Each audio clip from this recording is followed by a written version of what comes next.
Hello. आज हम एक ऐसी किताब के गहरे समुद्र में उतरेंगे जो सिखलाती है कि घने अंधेरे में भी रोशनी कैसे ढूंढी जाती है। किताब का नाम है man's search for meaning by Victor Frankl. ये एक ऐसी कहानी है जो बताती है कि जब सब कुछ लिटरली सब कुछ छिन जाए तब भी जीने की वजह वो कैसे मिलती है। चलिए इसके पावरफुल लेसन्स को आसान भाषा में समझते हैं। तो चलिए एक सवाल से शुरुआत करते हैं। जरा सोचिए, अगर किसी इंसान से उसकी आज़ादी, उसका आराम, यहां तक कि उसकी इज्जत सब कुछ छीन लिया जाए तो फिर भी ऐसी कौन सी एक चीज है जो उसको जिंदा रहने की हिम्मत देगी? यह सवाल बहुत गहरा है, राइट? और इसका जवाब वो जिंदगी बदल सकता है। और इस सवाल का जवाब विक्टर फ्रैंकलिन ने बस एक लाइन में दे दिया। वो कहते हैं कि एक इंसान वो हर कैसे को झेल सकता है अगर उसके पास एक सॉलिड क्यों हो। मतलब सिंपल भाषा में, अगर लाइफ में जीने की कोई बड़ी वजह मिल जाए ना, तो फिर कोई भी मुश्किल कोई भी झेली जा सकती है। तो यही क्यों हमें एक बहुत इंपॉर्टेंट सवाल तक ले आता है कि आखिर जिंदगी का असली मकसद, द अल्टीमेट पर्पस है क्या? हम सब खुशी, पैसा, सक्सेस, इन्हीं चीजों के पीछे भागते रहते हैं, पर क्या सच में यही आखिरी मंजिल है? फ्रैंकल का नजरिया इस मामले में हमें एक बिल्कुल अलग ही दिशा में ले जाता है। फ्रैंकल के हिसाब से जिंदगी का मेन गोल खुशी ढूंढना है ही नहीं, सरप्राइज, असली गोल है मीनिंग यानी अर्थ ढूंढना। खुशी वो तो बस एक बाय प्रोडक्ट है, एक बोनस गिफ्ट की तरह जो मीनिंग मिलने पर अपने आप ही मिल जाती है। सोचो, जब किसी को लगता है ना कि उसकी लाइफ का कोई पर्पस है, तो वो बड़े से बड़ा दर्द भी आसानी से झेल जाता है। इस चार्ट को देखिए जरा, ये फ्रैंकल की पूरे फिलॉसफी का एक समरी है। इंसान को बेसिकली तीन चीजें ड्राइव करती हैं: प्लेजर यानी मजा, पावर यानी शक्ति, और सबसे ऊपर मीनिंग यानी अर्थ। फ्रैंकल कहते हैं कि इन सब में जो सबसे पावरफुल और लॉन्ग लास्टिंग मोटिवेशन है ना, वो है मीनिंग। क्योंकि देखो, प्लेजर और पावर तो हाथ में रेत की तरह होते हैं, कब फिसल जाए पता नहीं चलता। लेकिन एक मीनिंगफुल लाइफ की फाउंडेशन वो हमेशा सॉलिड रहती है। ओके, अब हम फ्रैंकल की फिलॉसफी के सबसे इससे डिफिकल्ट लेकिन सबसे पावरफुल हिस्से पे आते हैं। एक ऐसा आइडिया जो शायद सुनने में थोड़ा अजीब लगेगा कि पीड़ा यानी सफरिंग वो भी मीनिंगफुल हो सकती है। रियली? हाँ, और ये सिर्फ कोई किताबी बात नहीं है, ये उनकी सीख का वो हिस्सा है जिसे उन्होंने खुद एक्सपीरियंस किया था। देखिए, फ्रैंकल खुद एक नाजी कॉन्सेंट्रेशन कैंप्स में एक प्रिजनर थे। इमेजिन कीजिए, ऐसी जगह जहां लोग हर रोज भूख, ठंड और मौत का सामना करते थे। वहां उन्होंने एक चीज बिल्कुल साफ साफ ऑब्जर्व की कि जिन लोगों ने अपनी उस एक्सट्रीम तकलीफ में भी कोई मतलब ढूंढ लिया, फॉर एग्जाम्पल अपने परिवार से मिलने की उम्मीद, वो समहाउ जिंदा बच गए। और दूसरी तरफ जो लोग सिर्फ अपने दर्द को देखते रहे, वो टूट गए, उन्होंने हिम्मत हार दी। और इसी ऑब्जर्वेशन से ये ऐसी पावरफुल बात सामने आती है। फ्रैंकल कहते हैं कि एक इंसान से सब कुछ छीना जा सकता है, लेकिन एक चीज, बस एक चीज कभी नहीं छीनी जा सकती, और वो है आखिरी इंसानी आज़ादी। यानी किसी भी हालत में अपना नजरिया, अपना एटीट्यूड चुनने की आज़ादी। That's powerful. तो इसका मतलब क्या हुआ?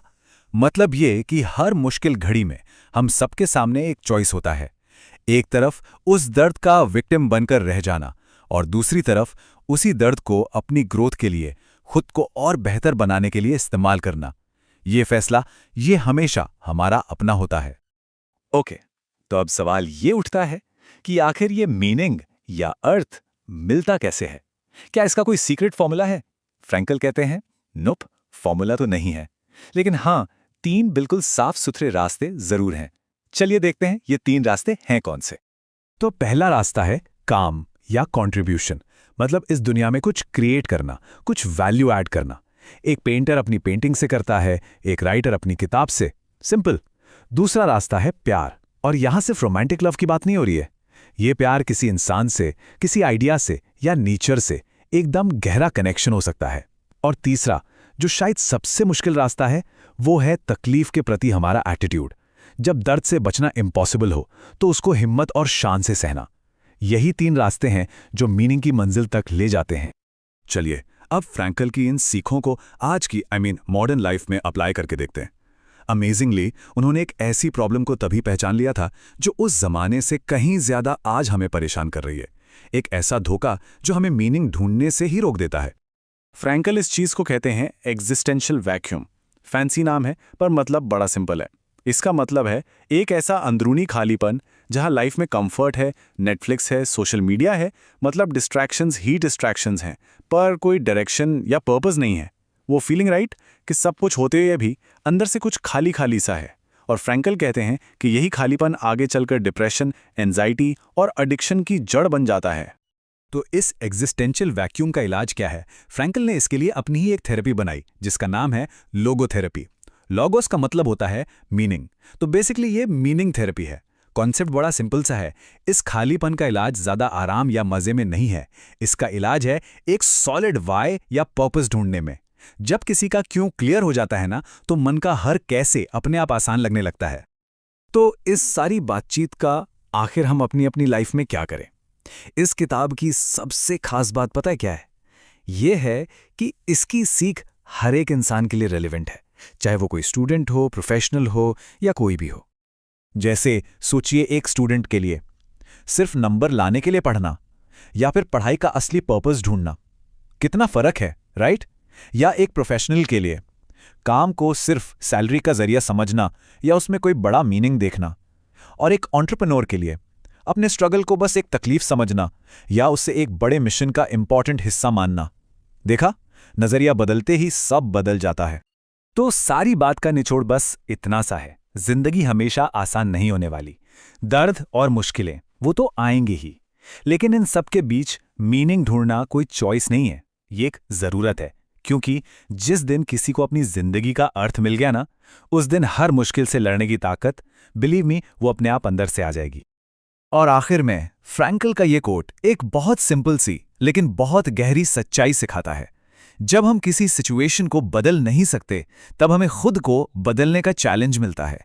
जिंदगी का मतलब ये नहीं है कि दर्द कभी होगा ही नहीं, नहीं। जिंदगी का असली मतलब ये है कि उस दर्द के होते हुए भी जीने के लिए हम कौन सा अर्थ चुनते हैं। The choice is ours.